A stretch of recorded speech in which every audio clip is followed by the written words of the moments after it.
Seorang wisatawan terjatuh dari tebing setinggi 40 meter dari tebing objek wisata Broken Beach, Pulau Nusa Penida, Kabupaten Klungkung, Bali. Untung nggak mati tuh orang. Nggak terasa udah setahun berlalu. Berdasarkan video yang saudara lihat tadi, itu adalah saya, Alvalino Kasenda, turis asal Tomohon yang jatuh dari tebing setinggi 40 meter. Yang awalnya pengen jalan-jalan di Bali, tapi berakhir dengan nggak bisa jalan dan harus dirawat selama 3 bulan di Bali.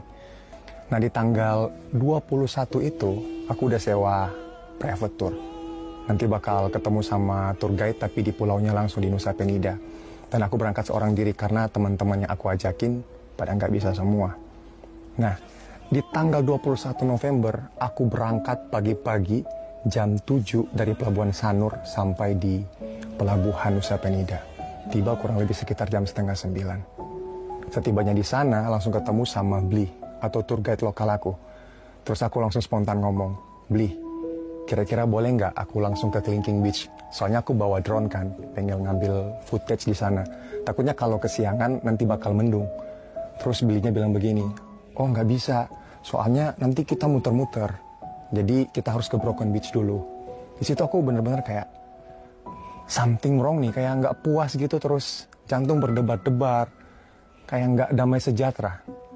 Dan singkat cerita, akhirnya kita pergi, jalan kurang lebih sekitar berapa ya, 20 menitan kalau nggak salah.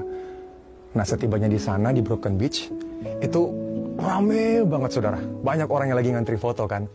Nah, aku ngantri itu di situ untuk berfoto. Nah, setelah aku ngantri, selesai berfoto 4 kali, karena memang aku belum puas berfoto, aku nanya lagi sama Bli. Bli, boleh nggak aku foto yang sebelah kanan situ? Yang ada rumput-rumput memanjang itu. Tapi aku mau foto yoga handstand. Kayak gimana tuh? Itu tangan di bawah, kaki di atas. Tapi aku udah sering bikin ini. Nah, aku nggak bakal dekat Bli. Jadi jaraknya kurang lebih sekitar 4-5 meter. Jadi aman dong ya saudara ya. Nah, aku kasih HP-nya ke dia, aku udah pasang timer 10 detik.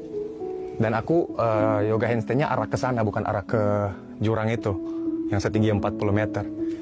Nah, pas dia udah pencet, aku udah standby.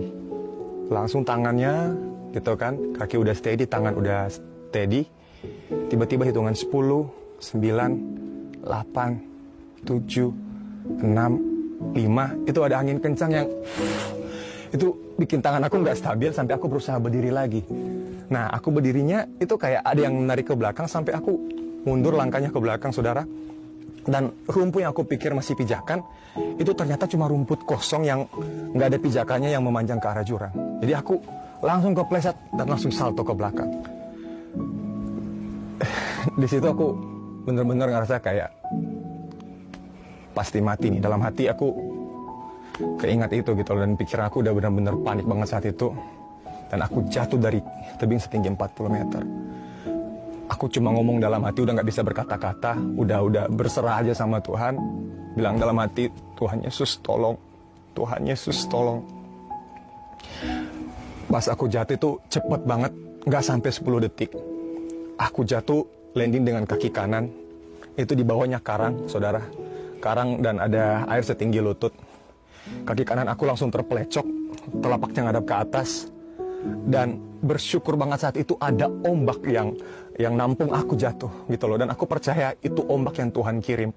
Ketika aku jatuh di ombak tersebut, di karang tersebut, aku langsung ditarik badannya seutuhnya ke daerah yang lebih dalam. Sehingga aku langsung cover dada sama kepala pakai tangan kiri ini. Ini yang kalau saudara bisa lihat, ini bekas jahitan, tulangnya keluar saudara. Ini otot bicep aku pindah ke belakang, tricep pindah ke depan. Itu benar-benar aku cuma panik, aku nangis. Aku ngomong dalam hati karena memang itu posisinya lagi tenggelam kan. Aku sambil angkat tangan kanan. Tuhan Yesus tolong, Tuhan Yesus tolong. Aku udah gak berdaya sekali saat itu. Satu-satunya pengharapanku saat itu hanya Tuhan.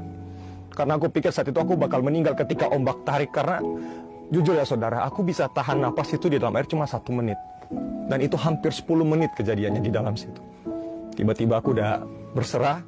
Aku dengar suara di telinga kiriku. Kenceng banget ngomongnya. Ngomongnya, be still. Tenanglah. Di situ aku berasa dapat kekuatan baru. Aku berusaha berenang dengan tangan kananku yang nggak kenapa-kenapa. Dan nggak tahu gimana ceritanya, itu seakan-akan ombak kayak dorong aku kembali ke darat, saudara. Aku kembali ke darat dengan posisi kaki kananku, saudara, itu udah terpelecok, udah ngadap ke atas, udah ada karang pasir, dan itu perih banget. Sama tangan kananku udah keluar tulangnya, aku kayak ngelihat, waduh, ngeri banget, saudara, kayak tulang ayam keluar gitu loh. Aku ngerasa kayak Tuhan, sampai tremor banget saat itu. Aku cuma ngelihat orang-orang di atas pada teriak, untung nggak mati tuh orang, ada yang pendarahan, ada yang mati, bayangkan ada yang teriak gitu. Itu rame banget di atas. Sambil videoin, sambil mereka kirim drone untuk kasih air, tapi drone-nya jatuh karena memang berangin sekali saat itu dan ombaknya benar-benar parah saat itu. Dan sampai di situ, saudara, aku ngambil kesimpulan untuk benar-benar berserah dan percaya Tuhan pasti sertai, Tuhan pasti memberikan kemenangan, pertolongan, dan aku bisa survive lewatin itu semua. Aku imani itu sambil aku angkat tangan menyembah Tuhan saat itu. Itu benar-benar momen dimana aku bisa intim sama Tuhan, dan aku ngerasain banget penyertaan Tuhan yang sempurna. Aku jatuh jam setengah 10 pagi, dan itu baru direscue jam setengah 4 sore. Ketika polisi sama tentara dari rescuer datang, mereka pikirkan aku orang asing, jadi mereka langsung ngomong bahasa Inggris, "Are you okay?" Dan aku juga respon bahasa Inggris, "Yes, I'm fine. Please help me. I cannot wait any longer." Aku udah gak bisa nunggu terlalu lama. Dan akhirnya badanku langsung ditaruh di tandu, saudara. Itu karena badanku agak panjang ya kakinya ya. Jadi memang pas mau dikaitin di tali, ditarik, itu ternyata kaki aku yang patah, yang hancur udah tulangnya, itu nyangkut di tebing. Di atas yang narik itu ada sekitar 15 orang. Di bawah itu ada 2 orang. Mereka teriak, tarik kaki aku yang kanan ini nyangkut. Di situ rasanya aku udah kencing di celana, itu udah karena saking sakitnya. Dan aku teriak, bahasa Manado bilang, "Aduh, kita pe kaki." Ketika mereka dengar kata kaki, mereka baru sadar ternyata saya orang Indonesia. Mereka langsung ngomong, "Oh, ternyata kamu orang Indonesia." "Iya, Pak, saya orang Indonesia." Pas mereka bilang kayak gitu, mereka langsung teriak juga, "Kendorin." Pas disuruh kendorin, ternyata, saudara, saya jatuh lagi di laut. Tenggelam kurang lebih selama 2-3 menit. Saya cuma ngomong dalam hati, "Tuhan, bakal mati di rescue kalau begini, Tuhan." Tapi di situ Tuhan ingetin satu ayat. Bilang, hanya dekat Allah saja aku tenang. Di situ aku benar-benar tenang, dapat ketenangan. Aku tetap berusaha tenang. Aku pasti selamat. Aku percaya penyertaan Tuhan pasti ada bagiku, dan Tuhan akan mampukan aku lewatin ini semua. Singkat cerita, 5 jam aku dibawa dan dievakuasi, langsung dirujuk di rumah sakit terdekat di Gema Bakti. Setibanya di sana, dokter ronsen 15 kali, saking nggak percaya. Sampai digetok-getok kepalanya, tulang belakang tanya, "Ini nggak apa-apa, nggak apa-apa?" "Aman semua, dok, nggak ada sakitnya." "Serius kamu?" Dan dokter ngomong kayak gini, saudara, "Ini mujizat. Cuman kamu satu-satunya yang selamat. Sisanya yang jatuh di situ kalau nggak meninggal, mayat mereka hilang." Di situ aku cuma bilang, "Itu Tuhan Yesus, dokter." Dokter agama Hindu, dia percaya bahwa ini luar biasa banget. Ini mujizat nggak masuk akal. Kok bisa ya kamu bisa lewatin ini semua? Dan tadi, saudara, saya sebutkan bahwa memang dalam kehidupan kita, kadang saudara ngelewatin yang seperti saya alamin. Ombak yang saya pikir bakal bikin saya mati atau meninggal, saudara, membuat saya takut. Ternyata Tuhan pakai ombak tersebut untuk menolong saya. Supaya apa? Supaya badan saya nggak hancur semua. Cuman kaki kanan sama tangan kiri saya yang tulangnya patah dan hancur. Sama dengan kehidupan kita. Terkadang sesuatu yang kelihatannya buruk, sesuatu yang kelihatannya membuat kita takut, Tuhan bisa pakai itu untuk menolong kita. Membuat kita jadi semakin lebih kuat, semakin lebih dewasa.